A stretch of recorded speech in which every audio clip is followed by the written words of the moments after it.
ভিডিওটা টান দেন না ভাই, নবীজির রোজা মুবারকের ভিতরে কেমন সেটা দেখবেন। এখন গেটটা আজকে খুলে দিছে এবং বছরে একটা বার করে এই গেট খোলা হয়। তো ভেতরে ভাই তিনটা লোক শুয়ে আছে, হযরত ওমর, হযরত আবু বকর আর আমাদের প্রিয় নবী হযরত মুহাম্মদ সাল্লাল্লাহু সাল্লাম।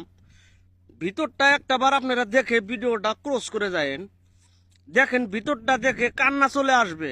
আর যদি আপনি নিজ চোখে দেখেন তাহলে তো আবেগে মরেই যাবেন।